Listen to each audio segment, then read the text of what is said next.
السلام عليكم ورحمة الله. On commence. الحمد لله رب العالمين والصلاة والسلام على أشرف الأنبياء والمرسلين نبينا محمد وعلى آله وصحبه أجمعين أما بعد. Donc page 112 chapitre de Al-Bid'a, l'innovation. Al-Bid'a.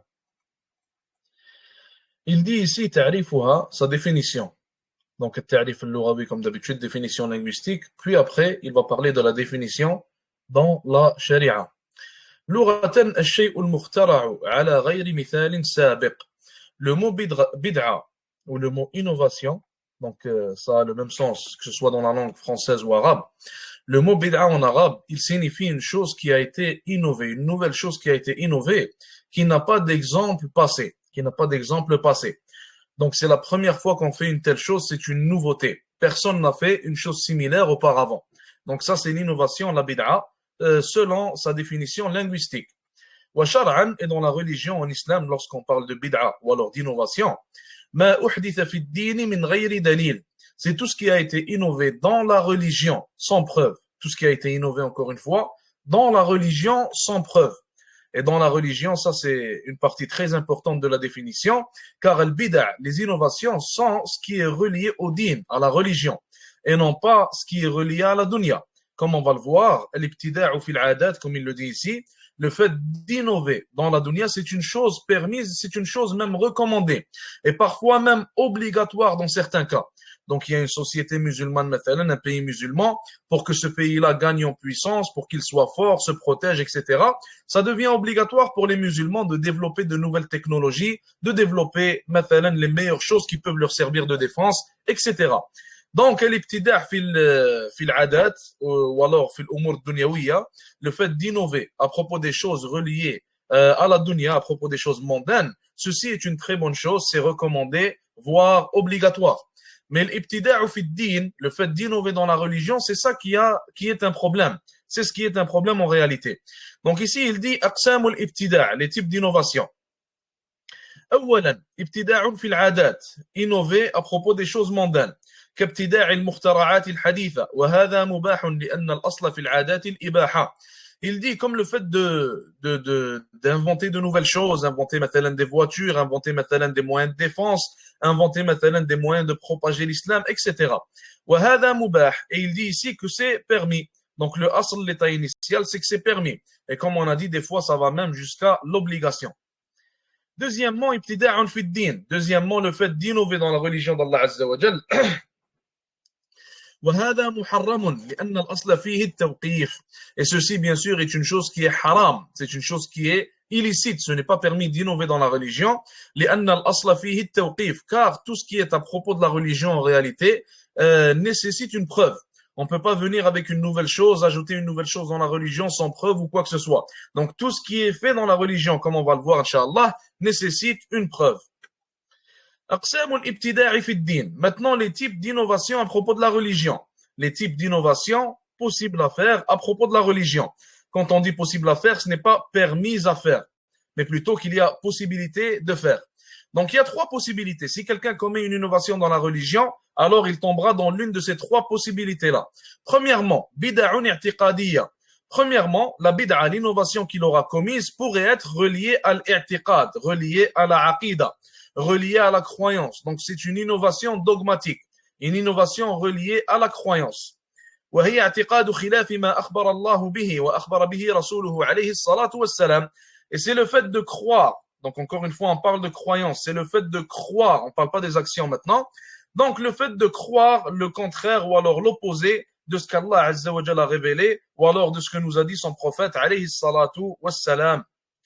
مثال, quelques exemples كبدعة التمثيل أو التعطيل وبدعة نفي القدر.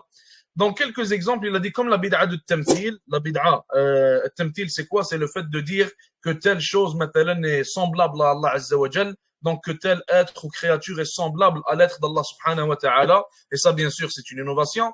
Ou alors le ta'til. Le ta'til, c'est le fait d'invalider les attributs d'Allah subhanahu wa ta'ala, qui, elle aussi, est une innovation. Donc, une innovation qui a commencé avec le Mu'tazila, avec le Jahmiya, etc. Et la bid'a, l'innovation du fait de rejeter le qadar, rejeter la prédestination, rejeter le décret d'Allah Azza wa Jal, donc le fait de dire la qadar, le fait de dire qu'il n'y a pas de prédestination et que ce qui arrive en réalité, Allah Azza wa Jal ne l'a pas prédestiné, wal iyadu billah. Donc ces choses-là, bien sûr, sont, ou plutôt ces croyances-là, sont des innovations. Et ce sont des innovations reliées à la croyance. C'est le premier type duquel nous venons de parler. Deuxièmement, bid'un amaliya. Deuxièmement, des innovations reliées aux actions. Des innovations reliées aux actions. وهي التعبد لله بغير ما شرع. Et c'est le fait d'adorer Allah Azza wa Jal avec autre que ce qu'il a légiféré. Avec autre que ce qu'il a légiféré. Rappelons-nous que les deux conditions pour qu'une action soit acceptée, c'est premièrement la sincérité, l'ikhlas. Deuxièmement, le suivi du prophète alayhi salatu wassalam. Voulant dire, on suit le Nabi alayhi salatu wassalam dans l'adoration qu'on fait. On ramène pas une adoration de notre tête. On n'invente pas une adoration mathalan. On change pas une adoration déjà existante, etc. Donc c'est le fait d'adorer Allah Azza wa Jal avec autre chose que ce qu'il a légiféré, donc d'une autre manière que les manières qu'il a légiférées. Et ça peut se faire de 4 manières. Ça peut se faire ici, le cheikh il cite 4 manières. Jazahullah khair. Awalan, ihdathu ibadatin lam tushra'. Premièrement, il est possible qu'une personne invente une adoration qui n'existe pas. Mathalan, on a 5 prières obligatoires dans la journée, il va rajouter une 6e. Mathalan, on a certaines phrases à répéter durant le adhan, il va en rajouter d'autres, comme l'ont fait al-rawafid mathalan. Deuxièmement, non, en réalité, le fait de rajouter dans l'adhan, ça ne rentre pas dans ce premier type-là. Donc, ce n'est pas l'invention d'une nouvelle adoration, mais plutôt, c'est l'ajout dans une adoration qui existe déjà. Donc, l'invention d'une nouvelle adoration, mathalan, comme on a dit, inventer une nouvelle prière ou quoi que ce soit. Deuxièmement, ou alors rajouter ou diminuer certains aspects d'une adoration déjà existante. Comme on vient de le dire, mathalan, le adhan, rajouter des phrases dans l'adhan, mathalan, la prière de dhuhr est de 4 rak'at, une personne va se dire, moi je vais commencer à prier dhuhr, mathalan, 5 rak'at, ou alors 6 rak'at, ou alors 7 rak'at, ou alors il va diminuer, il va faire le contraire. Il va dire, moi je vais prier dhuhr, mathalan, 2 rak'at seulement, ou alors 1 rak'at, et c'est suffisant. Donc dans ce cas-là, ça tombe dans cette deuxième possibilité, qui est le fait de rajouter ou de diminuer à propos d'une adoration déjà existante. Troisièmement,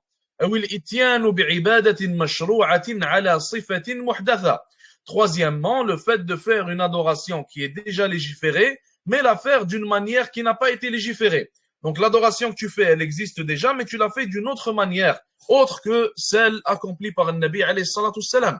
Mathalan, quelqu'un va prier une prière, il va commencer par faire le sujoud, par après il va se lever, il va faire le ruku', par après il va se relever du ruku' et lire la Fatiha qu'il devait lire au début en réalité avant de faire tout ça. Donc il va inverser la manière dont cette adoration est faite et il va la faire d'une manière autre que celle légiférée.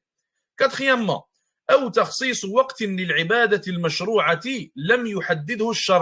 ou alors le fait de spécifier un temps pour une adoration déjà existante, déjà légiférée. Mais ce temps-là n'a pas été légiféré par la sharia. Ce temps-là n'a pas été légiféré par la sharia. Mathalan, une personne va venir te dire salat al-istikhara ne peut être faite qu'à 10 heures du matin. Mathalan, un exemple. Donc là, il vient de spécifier un temps pour une adoration déjà existante, mais ce temps-là n'a pas été spécifié par Allah Azza wa Jal. Alors, il aura innové dans la religion. Mathalan, quelqu'un qui vient changer le temps de la prière de l'Fajr, il va te dire, moi, la prière de l'Fajr, dans l'islam, à ce que je comprends, elle doit être faite seulement à 9 heures du matin. Donc, on ne la fait pas à un autre moment. Ça, il vient de tomber encore une fois dans cette quatrième possibilité, qui est le fait de spécifier un temps qu'Allah Azza wa Jal n'a pas spécifié pour une adoration déjà existante. Mithaluha, quelques exemples que le cheikh donne ici. Al-bina'u ala al-qubur, le fait, mathalan, de bâtir sur al-qubur, de bâtir sur les tombeaux. Donc, bâtir sur les tombeaux, ça peut être le fait de bâtir de grandes tombes pour ces tombeaux-là. Ou alors, comme on le voit des fois, c'est quasiment, subhanallah, la taille d'une maison, subhanallah, pour certaines tombes. Donc ça, c'est une innovation. Le Nabi alayhi salatu wassalam, il a dit à Ali radiyallahu anhu de casser toute tombe qu'il voit très haute, ou alors trop haute. Donc ça, c'est une innovation dans la religion. Ou alors les fêtes, certaines fêtes qui sont innovées. Le Nabi alayhi salatu wassalam, il a dit qu'on a 2 fêtes. Les musulmans, on a 2 fêtes. On a Eid al-Adha, on a Eid al-Fitr seulement. Il n'y a pas de 3e fête. Ou alors, si on considère le Jumu'ah comme une fête, comme l'ont considéré certains savants, alors le Jumu'ah, c'est une fête qu'on a à chaque semaine. Mais à part ça, on n'a rien d'autre. À part ça, il n'y a pas d'autre fête. À part ça, on n'a pas de nouvel an. À part ça, on n'a pas مثلا de Noël comme le font certains, etc. والاحتفالات المحدثة, ou alors les choses qui sont fêtées par les gens et qui sont innovées. Donc, autres que les fêtes, مثلا comme les anniversaires, مثلا comme l'anniversaire du prophète, alayhi salatu wassalam. Donc, toutes ces choses-là sont fêtées par les gens et ces fêtes-là sont innovées. Troisièmement, bid'atut tark. Troisièmement, il y a le fait d'innover en délaissant quelque chose. Le fait d'innover en délaissant quelque chose. Donc, on aurait possiblement pu faire rentrer ce troisième type-là dans le deuxième. Donc, le deuxième qui est al-bid'a'ul amaliya, les innovations reliées aux actions. Donc, car le délaissement, c'est aussi une action en réalité. Le cheikh dit ici qu'Allah le récompense. وَهِيَ تَرْكُ الْمُبَاحِ أَوْ تَرْكُ مَا طُلِبَ فِعْلُهُ تَعَبُّدًا. Et c'est le fait de délaisser des choses permises ou des choses qu'il nous a été demandé de faire. Et que tu les délaisses en pensant que ton délaissement est une adoration. Tu les délaisses en pensant que ce délaissement est une adoration. مثلا, des exemples. ترك أكل اللحم تعبدا. Le fait de délaisser la viande, donc tu ne manges plus de viande en pensant que ce délaissement est une adoration. Donc si quelqu'un décide مثلا de délaisser la viande, il n'aime pas la viande مثلا, il ne veut pas en manger, etc., il a le droit de la délaisser. Il n'y a pas de problème avec ça, Inch'Allah Ta'ala. Mais le fait de la délaisser en pensant que ce délaissement est une adoration, c'est là où on a un problème. Donc c'est là où c'est une innovation. Ou alors le fait de délaisser le mariage, pensant que ce délaissement est une adoration. Un exemple, مثلا, les trois sahabis radiyallahu anhum dans le temps de Nabi alayhi salatu salam, l'un d'entre eux, il a dit, je ne vais plus jamais marier de femme.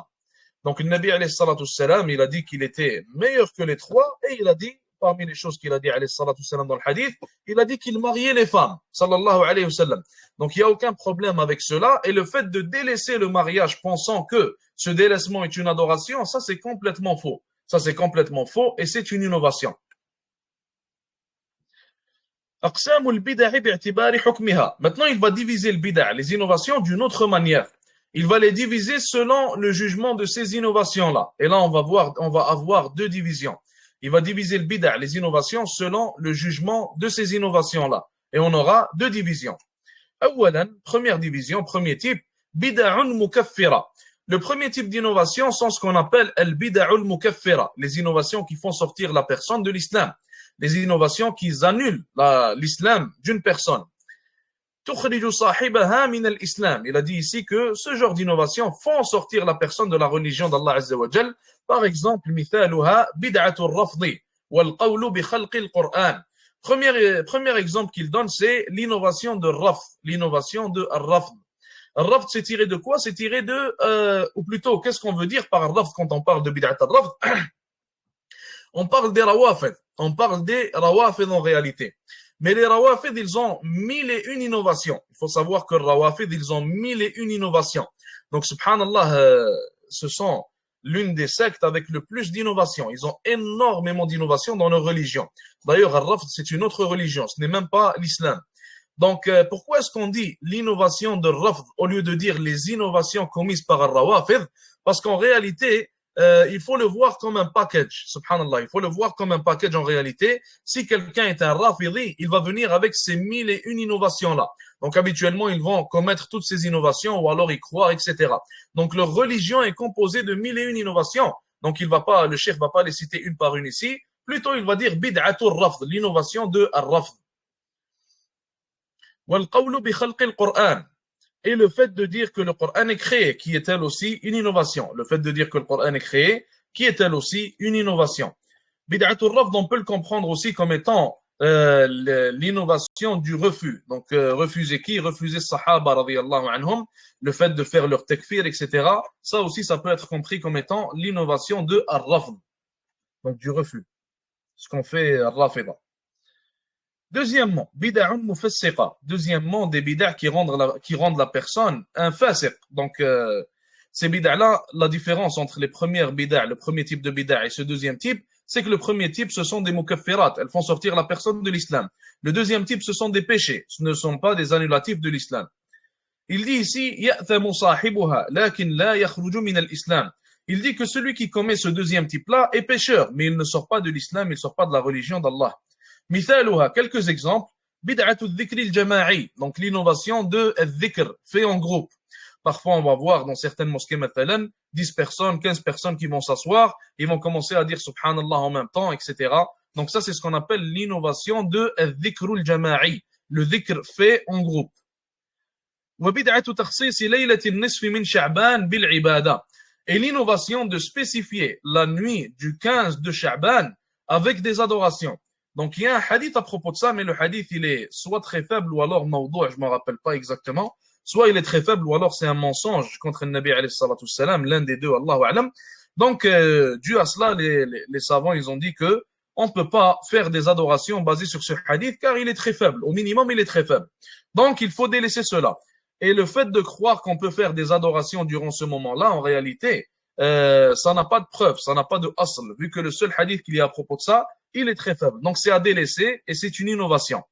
Donc au jour d'aujourd'hui, dans certains pays occidentaux, subhanallah, le problème n'est même plus le fait de spécifier la moitié de Sha'ban, donc la nuit de la moitié de Sha'ban, avec des adorations. Certaines mosquées au jour d'aujourd'hui, ils vont spécifier le nouvel an, subhanallah, avec des adorations. Donc, ils vont te dire, on se retrouve à la mosquée. Certaines mosquées le font ici. On se retrouve au masjid pour prier tahajjud. Donc, entre le 31 décembre et le 1er janvier, ils vont aller prier tahajjud pour que l'année commence bien, pour qu'Allah Azza wa Jal leur bénisse cette année-là, etc. Donc, c'est complètement du n'importe quoi, subhanallah al-azim. D'ailleurs, les musulmans, on suit même pas le calendrier miladi, on suit le calendrier hijri. Donc, le calendrier basé sur le hijra du prophète, alayhi salatu salam. Donc, déjà, ça commence mal. Déjà, le suivi du mauvais calendrier, ça montre à quel point ces gens-là, vraiment, ils font du n'importe quoi, subhanallah. Et si on peut même pas spécifier une nuit à propos de laquelle il y a un hadith faible, on peut même pas la spécifier avec des adorations, alors que dire d'une nuit, subhanallah, qui est, ou plutôt à laquelle les kuffars donnent importance, qui n'a aucune importance dans notre religion. Mais il y a des gens, tellement ils ont la mentalité, de défaitistes, donc tellement ils ont la mentalité de complexer, ils sont complexés de leur religion, et ils voient le Gharb, ils voient l'Occident comme étant l'exemple parfait, donc ils vont commencer à nous faire des choses vraiment ajib, et à nous inclure des choses occidentales, les faire rentrer en islam, et faire croire que ceci fait partie de l'islam, alors que l'islam est complètement innocent de telles choses. التحذير من البدع وردها. Donc, التحذير, c'est le fait d'avertir contre les bid'a. Donc, les versets, les hadiths qui vont avertir contre les bid'a, nous parler du danger de ces bid'a-là. Premièrement, le verset où Allah Azza wa Jalla dit اليوم أكملت لكم دينكم وأتممت عليكم نعمتي ورضيت لكم الإسلام دينا. Allah Azza wa Jalla dit aujourd'hui j'ai complété ou alors j'ai parachevé pour vous votre religion. Et ça, subhanallah, c'est plus qu'assez comme preuve. Allah Azza wa Jalla dit qu'aujourd'hui, donc c'était vers la fin de la révélation, Allah Azza wa Jalla dit qu'aujourd'hui, la religion de l'islam, elle est complète. Et comme ils disent en arabe, subhanallah, toute chose qui est complète, si tu y ajoutes quelque chose, alors elle devient incomplète. Elle devient incomplète. Un exemple, mathalan, si tu prends un verre et que tu le remplis, et que tu laisses un peu de vide, donc ce verre-là, on le considère comme étant complet. Il peut être utilisé, on peut boire de ce verre-là à ce moment-là, mais maintenant, le problème, c'est quoi? C'est le fait de remplir le verre au-dessus de sa capacité, en pensant bien faire, en pensant que c'est une bonne chose. En réalité, si tu le remplis au-dessus de sa capacité, tout va couler. Et à la fin, tu ne pourras même pas bénéficier de ce verre, tu ne pourras même pas en boire le contenu. Donc, il servira à rien. Donc, le fait d'ajouter au-dessus de la complétion, au-dessus du statut de la complétion, alors en réalité, c'est un nuqsan, c'est une diminution. Et ce n'est pas une bonne chose, au contraire, c'est une mauvaise chose. Donc l'islam est complet, la religion d'Allah Azza wa Jal, elle est complète, et si on y rajoute quelque chose, alors cette chose-là sera négative et non pas positive à propos de la religion. Deuxièmement, la parole de Nabi alayhi salatu wassalam, Man ahdatha fi amrina ma laysa minhu fahuwa radd. Il a dit dans un hadith, celui qui innove quelque chose à propos de amrina ici, c'est l'islam, à propos de l'islam. Donc celui qui innove quelque chose à propos de l'islam qui n'en fait pas partie, alors c'est rejeté. Man amila amalan, dans une autre narration, il a dit Man amila amalan laysa alayhi amruna fahuwa radd. Donc ici, il a dit celui qui fait une action sur laquelle n'est pas notre religion, donc elle ne fait pas partie de l'islam, fahuwa radd. Encore une fois, excusez-moi. Encore une fois, c'est un rejet. C'est rejeté contre la personne. L'action n'est pas acceptée et, wal'iyadu billah, la personne aura même des péchés pour cette innovation. Troisièmement, le Nabi alayhi salatu wassalam, il a dit وَشَرُّ الْأُمُورِ مُحْدَثَاتُهَا, et les pires des choses sont les innovations. وَكُلُّ مُحْدَثَةٍ بِدْعَةٍ, et toute innovation, ou plutôt, et toute nouvelle chose, toute nouvelle invention est une innovation. وَكُلُّ بِدْعَةٍ ضَلَالَةٍ, et toute innovation est une dalala, c'est une déviance, c'est un égarement. وَكُلُّ ضَلَالَةٍ فِي النَّارِ, et tout égarement finira dans le feu. Donc rapporté par Muslim. Et quelques ajouts, comme vous le voyez ici, font partie de la narration de Nasa'i. Donc pourquoi est-ce qu'ici, subhanallah, on voit que le Nabi alayhi salatu wassalam nous parle des innovations. Mais le prophète sallallahu alayhi wa sallam ici, il ne spécifie pas quelles innovations. Donc il n'a pas dit les innovations dans la religion seulement, ou alors dans la dunya. Donc comment est-ce qu'on a su que les innovations dans la religion sont permises, alors que celles dans la dunya ne le sont pas? Le contraire, excusez-moi. Comment est-ce qu'on a su que les innovations dans la dunya sont permises, mais celles à propos de la religion ne le sont pas? Comment est-ce qu'on est arrivé à cette conclusion alors que les hadiths sont générales? Ils ne sont pas spécifiques.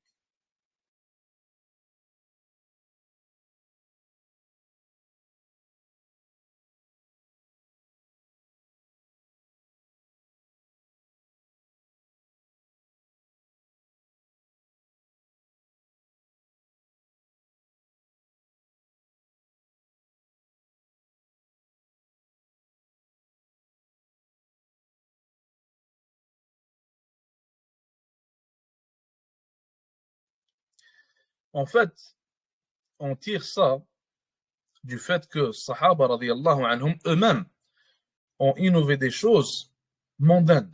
Et le Nabi alayhi salatu wassalam lui-même, il a fait ça. Mathalan, une chose qui n'était pas connue chez les Arabes, le fait de creuser autour de la ville si une armée va les attaquer, mathalan, comme l'avait proposé Salman al-Farisi. Le Nabi alayhi salatu wassalam, il a accepté cette nouvelle manière qu'il n'y avait pas auparavant. Donc le fait de venir avec de nouvelles choses reliées à la dunya, de nouvelles choses mondaines, si c'est bénéfique pour l'islam et les musulmans, alors c'est une très bonne chose et il n'y a aucun mal à ça. Donc on voit que les hadiths sont générales, mais l'action de Sahaba, la manière dont Sahaba vivaient et la manière dont ils innovaient des choses mondaines nous montre en réalité que c'est une chose permise d'innover dans la dunya. Et que les hadiths ici nous parlent seulement de ad-din. Comme il est dit ici, Allah Azza wa Jalla dit Al-yawma akmaltu lakum dinakum. Aujourd'hui, j'ai parachevé pour vous votre religion. On ne parle pas de dunya ici, on parle de din. Ici aussi, le Nabi alayhi salatu wassalam, il a dit Man ahdatha fi amrina, donc dans notre religion, et non pas dans la religion et la dunya. هل هناك بدعة حسنة وبدعة سيئة? Est-ce qu'il y a une bid'a acceptée, une bid'a valide et une bid'a qui n'est pas acceptée, qui est invalide? Donc ils appellent ça en arabe le bid'a al-hasana, la bonne bid'a, ou le bid'a al-sayyi'a, et la mauvaise bid'a. Est-ce que ce taqsim, est-ce que cette division fait réellement partie de la aqidah de Ahl-Sunnah wal Jama'a ou non? Donc le cheikh il répond à ça ici en disant فهو غالط ومخطئ ومخالف لقوله عليه الصلاة والسلام فإن كل بدعة ضلالة. Il a dit toute personne qui croit à ça ou alors toute personne qui fait cette division, alors il est en erreur et il est allé à l'opposé de la parole du prophète alayhi salatu wassalam lorsqu'il a dit فإن كل بدعة ضلالة.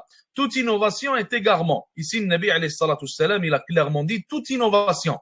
Et tant que la preuve qui est générale comme celle-ci n'a aucune preuve qui vient la spécifier, alors elle reste sur sa généralité. On n'a aucun hadith ou alors verset qui vient nous dire qu'il y a des bid'as acceptés et des bid'as rejetés, des bid'as bonnes et des bid'as mauvaises. Alors on prend le hadith selon sa généralité et on ne vient pas spécifier une chose de notre tête, tout simplement. Il continue en disant لأن الرسول عليه الصلاة والسلام حكم على البدع كلها بأنها ضلالة وهذا يقول ليس كل بدعة ضلالة بل هناك بدعة حسنة. Il a dit car le Nabi alayhi salatu wassalam, il a cité que toutes les bid'ah sont des innovations, alors que celui-ci vient nous dire que certaines bid'ah sont des innovations et d'autres bid'ah sont acceptées et sont bonnes. Des égarements, excusez-moi plutôt, pas innovation. Donc il va à l'encontre clairement de la parole de Nabi alayhi salatu wassalam. Et les Asha'ira, la plupart d'entre eux d'ailleurs, ils croient à ça. Donc ils croient al-bid'a al-hasana, ils croient à la bid'a qui est bonne et la bid'a qui est mauvaise. Les Maturidi, la même chose. Donc la plupart des sectes, ils vont croire à cet égarement-là, tout simplement. Page 115. أسباب أدت إلى ظهور البدع. Donc, certaines raisons qui ont poussé à l'apparition ou alors qu'ils ont aidé à l'apparition des bid'a.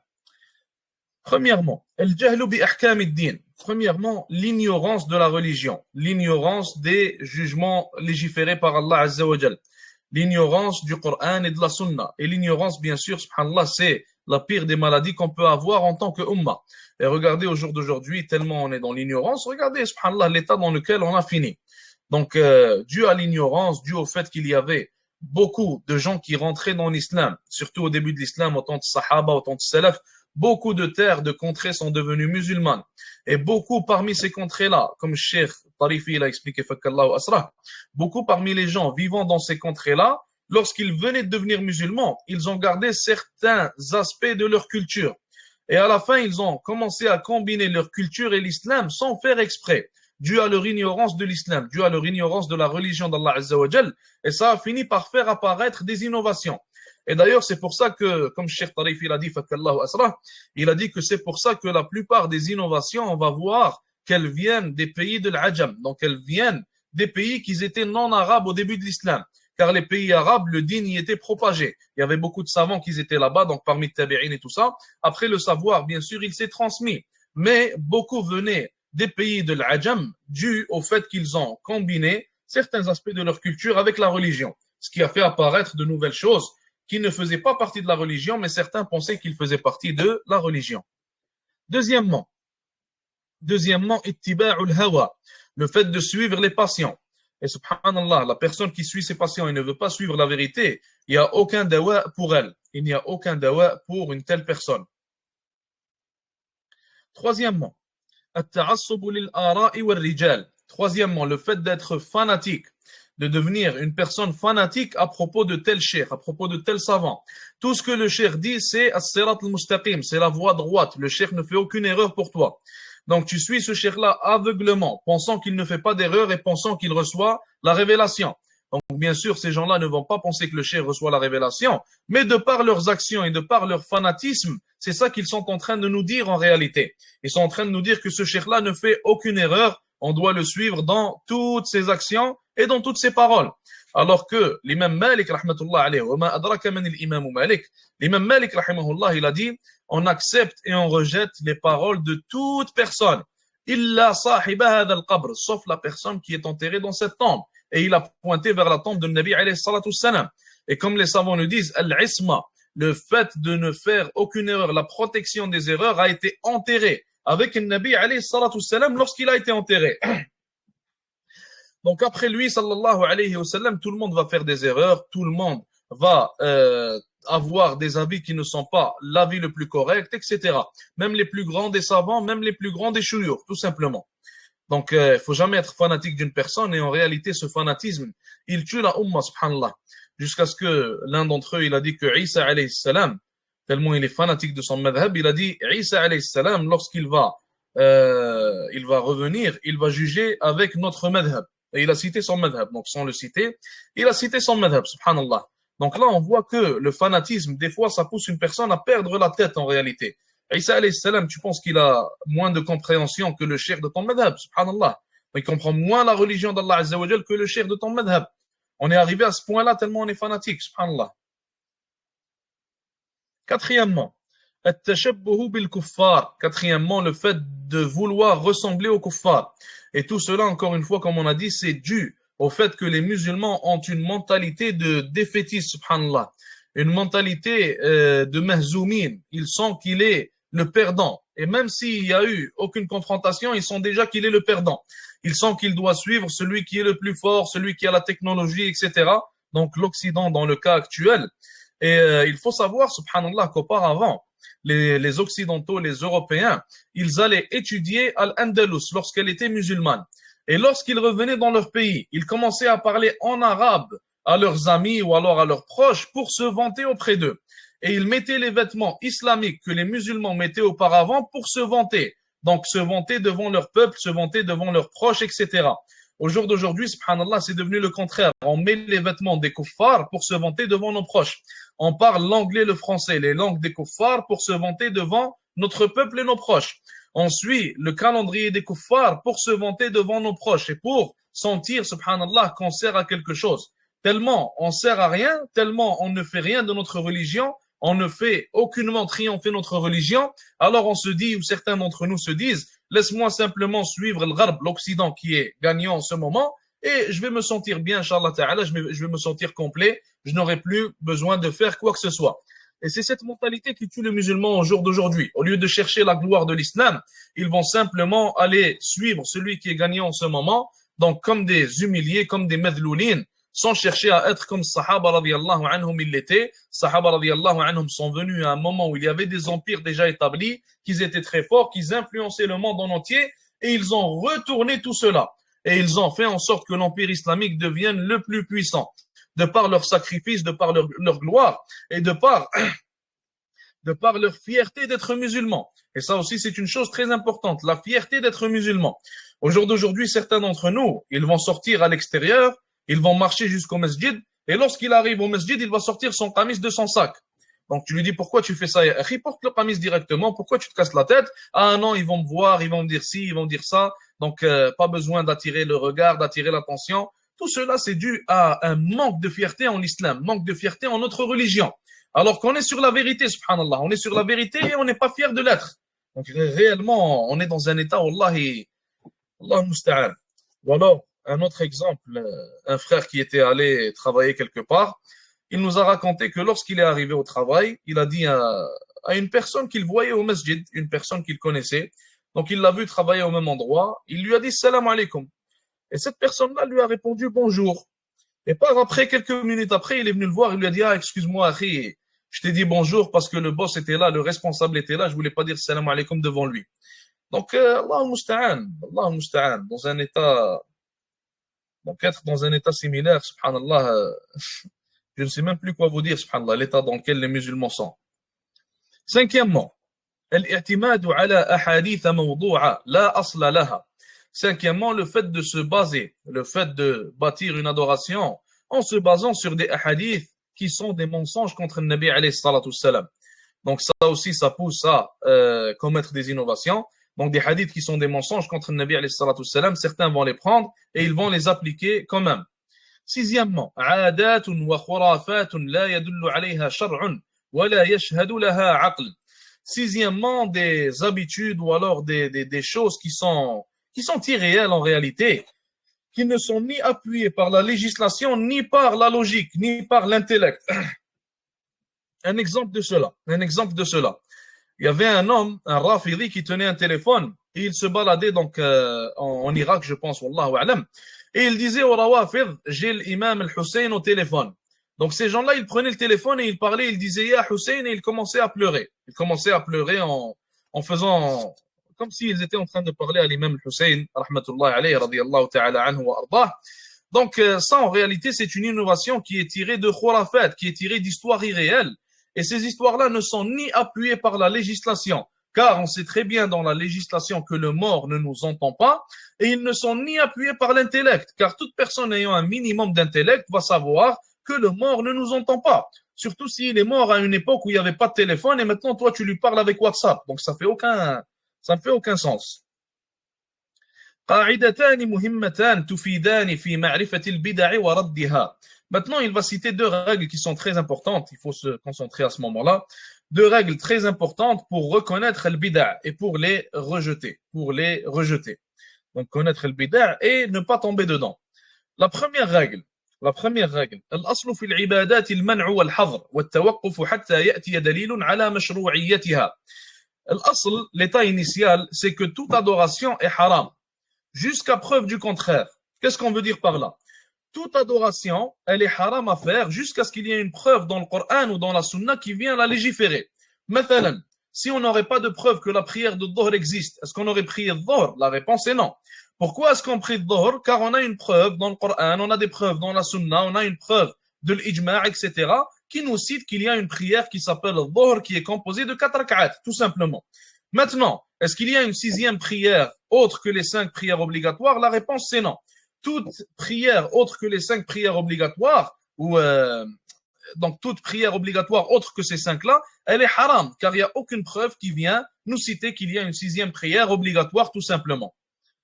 Donc, al-aslu fil ibadati at-tawqif. Deuxième règle, كل عبادة كان مقتضى فعلها والداعي إلى ذلك موجودا في عهد النبي عليه الصلاة والسلام ولم يفعلها هو ولا صحابته الكرام دل ذلك على عدم مشروعيتها رضي الله عنهم. Ici, cette deuxième règle-là, elle est extrêmement importante. Donc écoutez bien. Toute adoration que le prophète alayhi salatu wassalam aurait pu faire dans son temps et qu'il y avait le besoin pour qu'il fasse cette adoration-là, sallallahu alayhi wa sallam, dans son temps. Mais il ne l'a pas fait.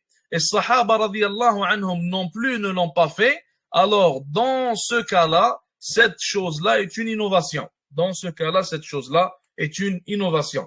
On reprend un exemple avec les prières. Nabi alayhi salatu salam, est-ce qu'il aurait pu faire une sixième prière? La réponse est oui. Le prophète sallallahu alayhi wa sallam avait la possibilité, il avait la capacité de prier une sixième prière obligatoire, donc autre que les 5 obligatoires. Est-ce qu'il y avait ad-da'i ila dhalik? Est-ce qu'il y avait un besoin de faire cela? On pourrait dire qu'il y avait un besoin. Maintenant, les gens voudraient se rapprocher d'Allah Azza wa Jal, prier plus, etc. Mais là, la question qui vient, est-ce que le Nabi alayhi salatu salam l'a fait? Est-ce que le Nabi alayhi salatu salam l'a fait? La réponse est non. Est-ce que les Sahaba radiyallahu anhum l'ont fait? La réponse, encore une fois, c'est non. Alors, dans ce cas-là, ça devient une innovation à ne pas faire. On prend un exemple avec le micro maintenant de la mosquée. Le micro de la mosquée, donc les haut-parleurs, etc. Le Nabi alayhi salatu salam, est-ce qu'il avait la capacité d'avoir un micro pour l'utiliser durant la prière pour que tout le monde l'entende? La réponse, c'est non. Est-ce qu'il y avait le besoin pour cela? La réponse, c'est oui. On aurait pu dire qu'il y a un besoin, surtout maintenant dans Khutbat al-Wada', donc la dernière khutbah qu'il a fait, alayhi salatu salam, il y avait 124 000 personnes. Donc on pourrait dire qu'il y avait un besoin pour cela.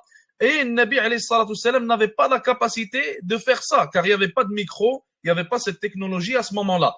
Donc dans ce cas-là, ce n'est pas une innovation et on a le droit d'utiliser le micro et les haut-parleurs pour la prière, car Nabi alayhi salatu salam n'avait pas cette technologie, pour ça qu'il ne l'a pas utilisée. Donc si il a la capacité de faire quelque chose, et il y a un besoin pour faire cette chose, mais le Nabi alayhi salatu salam ne la fait pas, ou alors ses compagnons ne la font pas, alors dans ce cas-là, il faut savoir que cette chose est une innovation. Tanbihani muhimman. Donc, deux paroles importantes, une parole de l'imam Malik, une parole de Cheikh Al-Albani.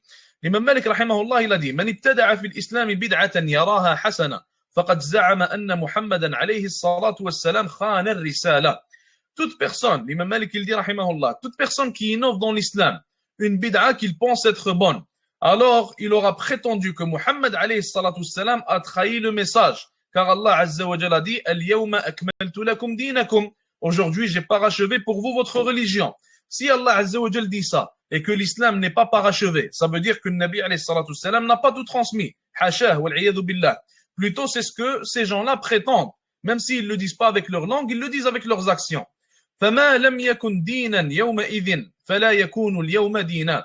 Et toute chose qui n'a pas été une religion à l'époque de Nabi alayhi salatu salam, à l'époque où ce verset a été révélé, alors ce ne sera jamais une religion par après et ce n'est pas une religion pour au jour d'aujourd'hui. Ça veut dire qu'on se suffit de ce qu'il leur a suffi, radiyallahu ta'ala anhum jami'an. On n'ajoute rien, on diminue rien, tout simplement. Et c'est pas difficile, subhanallah. On dirait que certaines personnes, je sais pas qu'est-ce qu'ils ont. Ils ont le besoin de rajouter quelque chose dans la religion. Donc c'est très simple de simplement suivre, de ne rien rajouter, de pas aller à droite, à gauche, simplement suivre Sahaba radiyallahu anhum, sans rien ajouter, sans rien diminuer. C'est extrêmement simple. Cheikh Al-Albani rahimahullah, il a dit يجب أن نعلم أن أصغر بدعة يأتي الرجل بها في الدين هي محرمة. Cheikh Al-Albani, il a dit, on doit savoir que même la plus petite des innovations que l'individu commet ou ajoute dans la religion, elle est illicite, elle est muharrama. فليس في البدع كما يتوهم البعض ما هو في رتبة المكروه فقط. Et il n'y a pas dans les innovations, comme certains le pensent, ce qui est makruh, ce qui est simplement détesté. Donc toute innovation est haram. Les innovations ne sont pas détestées, ne sont pas makruh, elles sont toutes haram. بعض البدع المنتشرة في الأمة, donc certaines innovations qui sont communes, populaires dans la Ummah. Premièrement, le fait de fêter le Mawlid al-Nabawi, fêter la fête du prophète alayhi salatu salam ou son anniversaire, comme ils le prétendent, alors que c'est le mauvais jour en plus qu'ils fêtent. Qu'Allah azza wa jalla nous préserve. Deuxièmement, fêter la nuit de l'Isra ou le Mi'raj, alors qu'il n'y a rien d'authentique Encore une fois, il n'y a rien d'authentique qui nous cite quand est-ce que a eu lieu la nuit de l'Isra et le Mi'raj. Donc, il n'y a rien d'authentique. Et en plus de ça, le fait de la fêter n'est pas légiféré. Les Sahaba ne l'ont pas fait. Troisièmement, le fait de fêter la nuit du milieu de Sha'ban. Quatrièmement, le fait de fêter les anniversaires, donc les anniversaires des individus, etc. Cinquièmement, le fait de chercher le baraka, donc le tabarruk, chercher la bénédiction dans les endroits ou alors dans les athar, donc ce qui a été laissé, مثلا les vêtements d'une personne qui est morte, etc. والأشخاص أحياء وأمواتا, ou alors chercher la bénédiction en les individus eux-mêmes. Donc certains vont aller toucher leur chair, toucher sa main, etc. Toucher مثلا sa tête en pensant que ceci leur accorde de la bénédiction. Et d'ailleurs, quelqu'un avait fait ça avec l'imam Ahmed, rahmatullahi ta'ala alayh, et l'imam Ahmed est devenu très, très, très énervé par après. Donc, il n'a pas aimé cette action et il l'a interdite, bien sûr. Sixièmement, al-dhikr al-jama'i. Sixièmement, le fait de faire le dhikr en groupe. Septièmement, طلب قراءة الفاتحة على الأرواح أو على أرواح الأموات وفي المناسبات. Septièmement, le fait de lire le Fatiha sur les âmes de ceux qui sont morts, donc comme il est prétendu, ou alors dans certains événements. Certains vont lire le Fatiha durant le mariage, certains vont lire le Fatiha après avoir fait le ghusl d'une personne, etc. Donc tout ça, ce n'est pas légiféré, ce sont des innovations. Huitièmement, تخصيص رجب بالعمرة والعبادات الخاصة. Huitièmement, spécifier ou faire des adorations en pensant que ces adorations-là soient spécifiques au mois de Rajab, soient spécifiques au mois de Rajab. Neuvièmement, al-jahru bin niyyati fi salat. Neuvièmement, le fait de citer, de réciter l'intention à haute voix durant la prière ou alors durant d'autres actions aussi. Dixièmement, at-tawassulu bi jahi al-ashkhas wa haqqihim. Dixièmement, rechercher l'intercession grâce au statut maintenant d'une personne, grâce à son jah, comme ils disent en arabe, comme il est dit en arabe. Donc, quelqu'un va dire maintenant, Ya Allah, bijahi fulan, accorde-moi ceci. Ya Allah, donc grâce au statut de fulan, accorde-moi ceci ou alors cela. Et ça, encore une fois, c'est une innovation. Donc, كتب تفيد في معرفة البدع, certains livres importants à propos de البدع.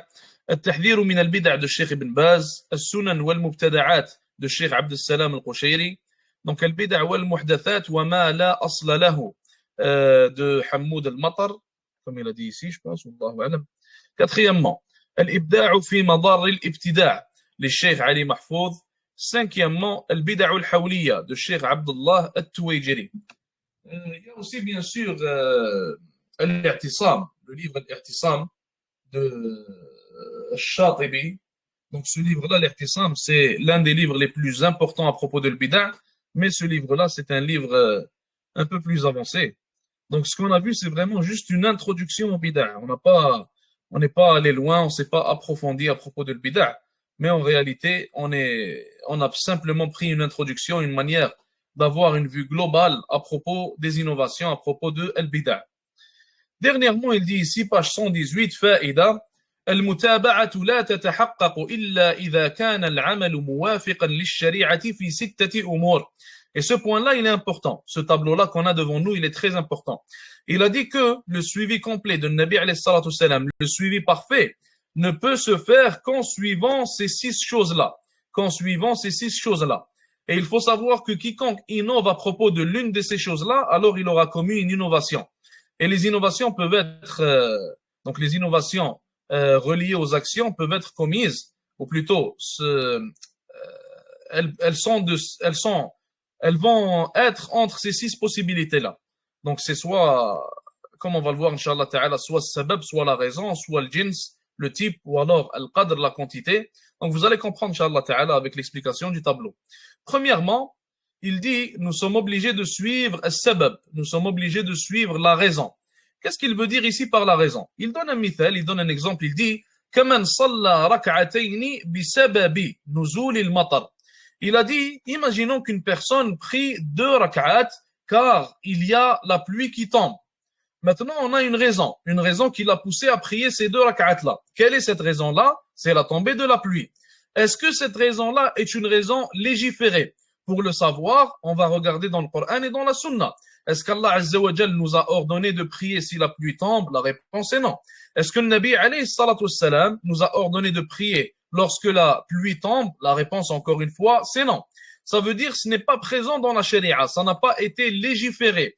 Alors, dans ce cas-là, cette personne aura innové une raison, donc il aura innové un sabab pour faire ces 2 rak'at-là. Donc, il est tombé dans l'innovation. Et qu'est-ce qu'il a innové ici? Il a innové une raison qui n'est pas légiférée, tout simplement. Deuxièmement,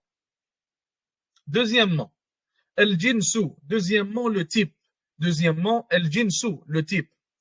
Donc, il donne un exemple, mais l'exemple, on va le délaisser ici, donc c'est pas... Parce que ce qu'il a cité ici, il y a une différence d'opinion à propos de ça. Donc, on ne peut pas dire vraiment que c'est une innovation. Beaucoup de gens suivent l'autre avis, donc on ne peut pas dire que c'est une innovation en réalité. Et ils ont leurs preuves, donc ils n'ont pas tiré ça de nulle part. Ils ont leurs preuves. Alors, ce n'est pas une innovation, Inch'Allah Ta'ala.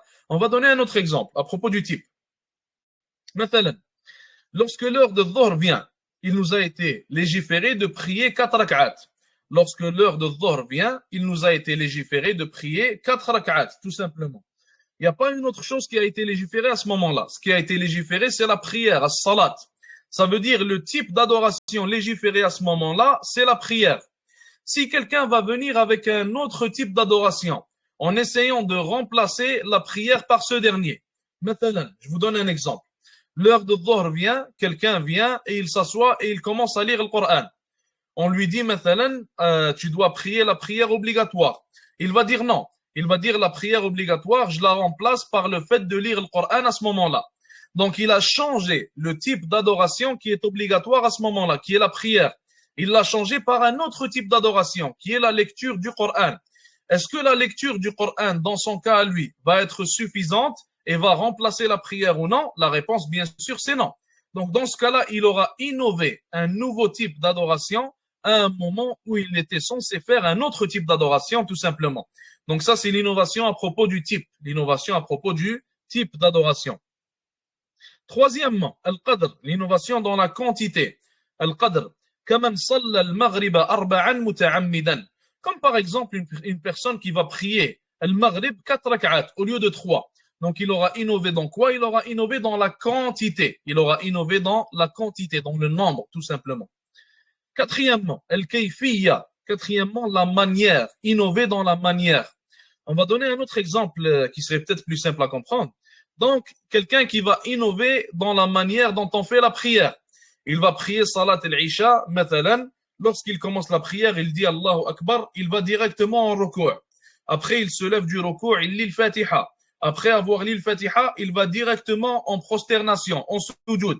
Qu'est-ce que cette personne aura fait? Il aura innové dans la manière, dans le kayfiyya, dans la manière dont la prière devrait être faite. Donc, il n'a pas suivi la manière légiférée, il a innové une nouvelle manière, tout simplement. Cinquièmement, az-zaman, l'innovation reliée au moment. L'innovation reliée au moment. Kaman dhaha fi Ramadan. Comme mathalan, quelqu'un qui va aller sacrifier, au lieu de sacrifier durant l'Eid al-Adha, il va sacrifier à un autre moment. Donc, il va sacrifier pendant Ramadan, il va sacrifier 2 mois en avance, etc. Ou alors, un autre exemple qu'on pourrait donner, mathalan, quelqu'un qui va te dire Salat al-Dhuhr, son temps, pour moi, c'est entre l'Asr et le Maghrib. Donc, le temps d'obligation de Salat al-Dhuhr, c'est entre l'Asr et le Maghrib pour cette personne. Cette personne aura innové dans le moment. Donc, il a ajouté un moment de sa tête qui n'a pas été légiféré, qui ne fait pas partie de l'islam. Et cet ajout-là est une innovation. Al-Makan. Sixièmement et dernièrement, l'innovation reliée al-Makan, reliée à l'endroit. كمن اعتكف في الصحاري والفلوات. Donc, l'exemple aussi ici, il pourrait être un peu difficile à comprendre. On va prendre un autre exemple. Mathalan, Allah Azza wa Jalla a ordonné que le Hajj soit fait à Mecca.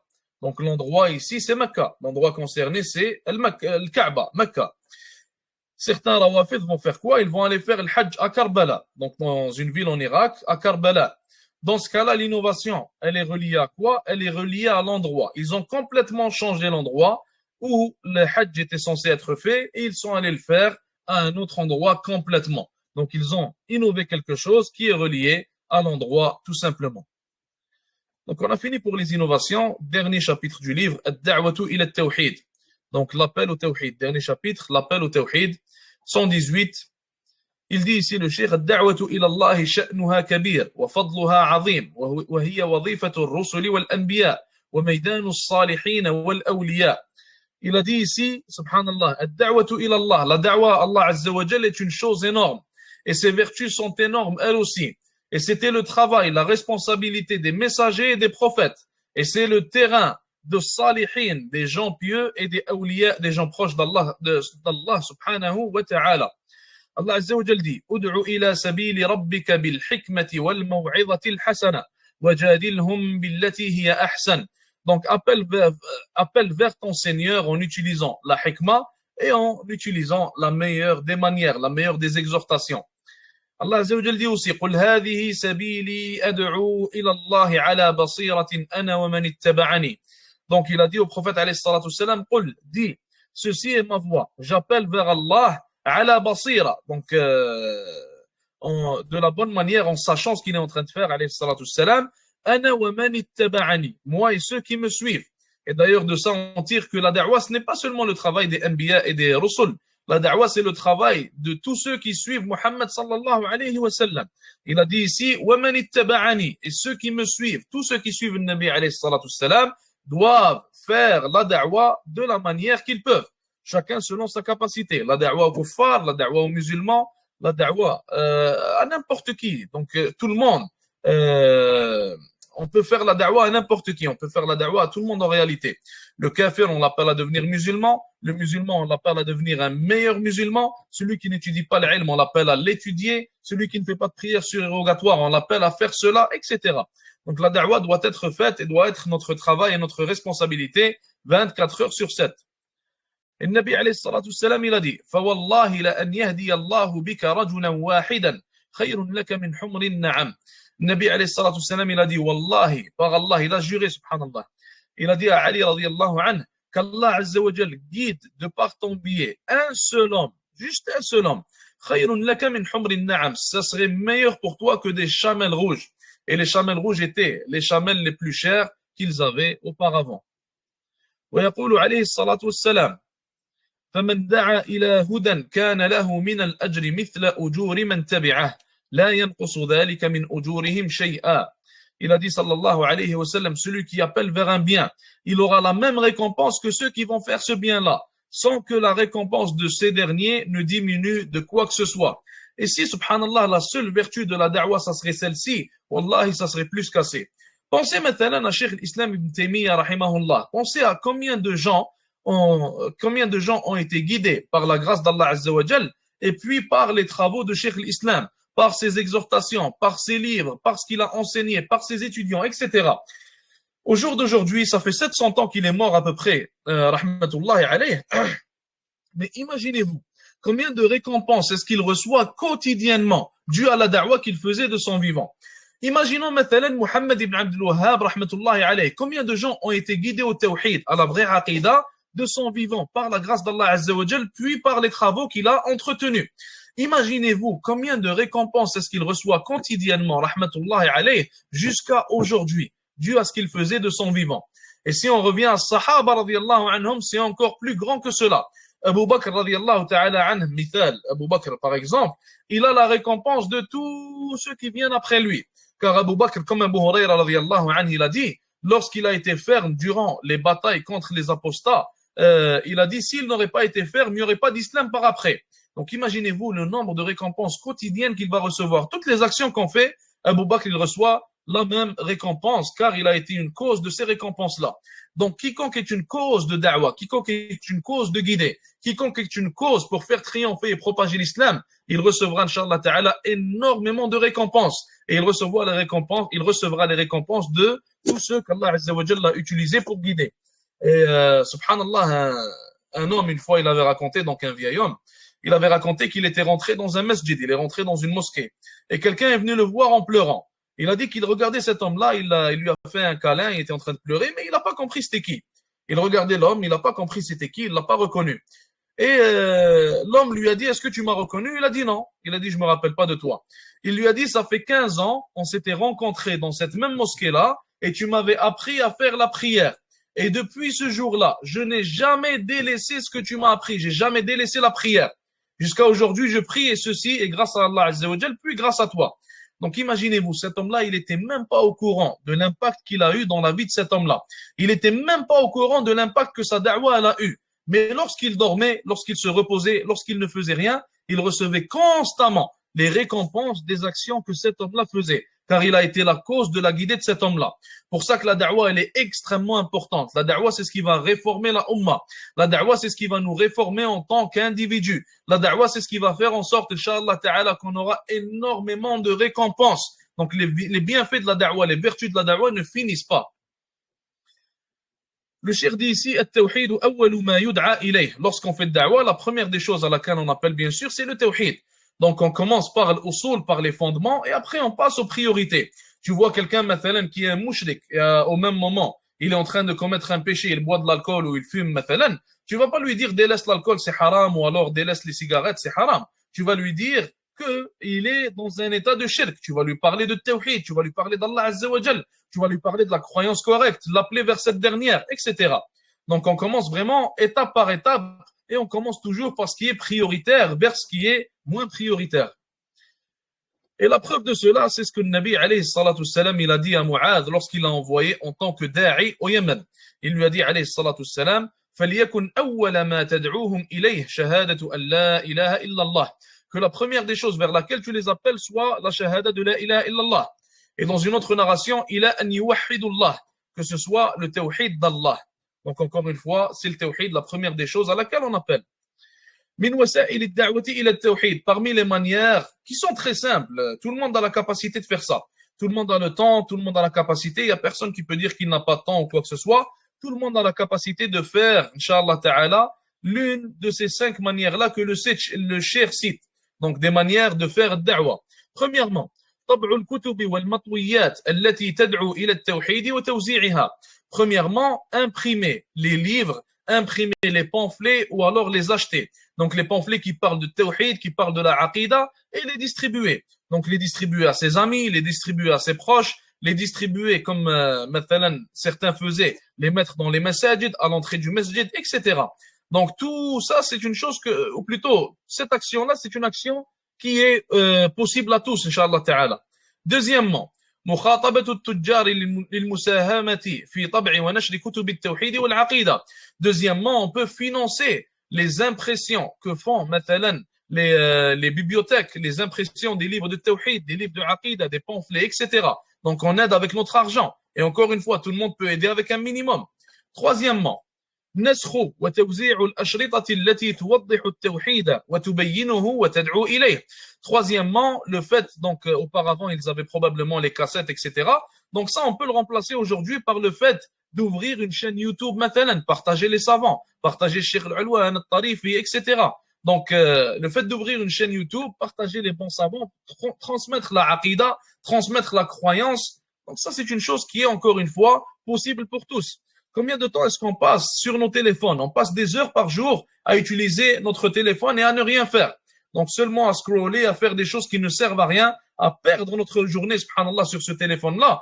Donc en réalité, si on prend de ces heures-là qu'on perd, de ces 5 heures, 4 heures, 6 heures qu'on perd sur le téléphone, si on prend seulement 30 minutes par jour, ou alors moins, même 20 minutes par jour, seulement pour poster une vidéo, ou alors aller ouvrir une chaîne YouTube, prendre les vidéos des mashayikh, des chouyours de l'aqida reconnus, des bons chouyours de nos jours, etc., contemporains, et on va partager leurs vidéos. Ça prend quoi? 10 minutes, 15 minutes, 20 minutes, et après on revient à notre téléphone. Il n'y a pas de problème, mais au moins on fait quelque chose de bénéfique durant notre journée.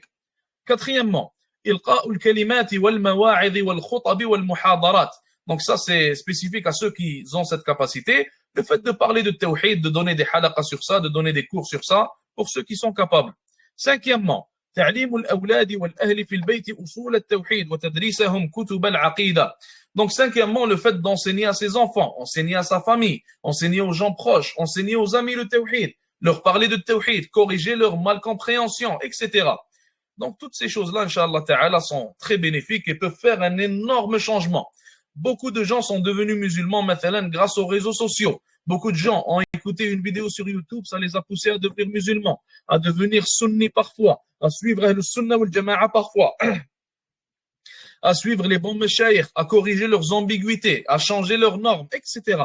Donc, subhanallah, il faut jamais penser que notre effort est vain et qu'il ne sert à rien. Une seule vidéo qu'on partage peut changer la vie d'une personne. Et parfois, elle peut changer la vie de beaucoup de personnes, wallahi. Donc on devrait tous faire cela, on devrait tous unir nos efforts au lieu de passer notre temps à ne rien faire et à le perdre. Donc ici c'est un chapitre où il va parler de différents livres de Aqidah, on va passer ce chapitre-là. Donc il n'y a pas, c'est pas une chose à apprendre. Al-Khatima, donc conclusion, il a fini le livre. Alhamdulillah, on a fini ce livre-là par la grâce d'Allah Azza wa Jal. Donc, jazakumullah khair. On va envoyer l'examen, Inch'Allah Ta'ala, dans pas longtemps. Et après, on va commencer avec, soit avec le Sunnah de Al-Barbahari, ou alors on va commencer avec 69 règles dans la Aqidah, 69 règles et fondements dans la Aqidah. جزاكم الله خير وصلى الله وسلم وبارك على نبينا محمد والسلام عليكم ورحمة الله وبركاته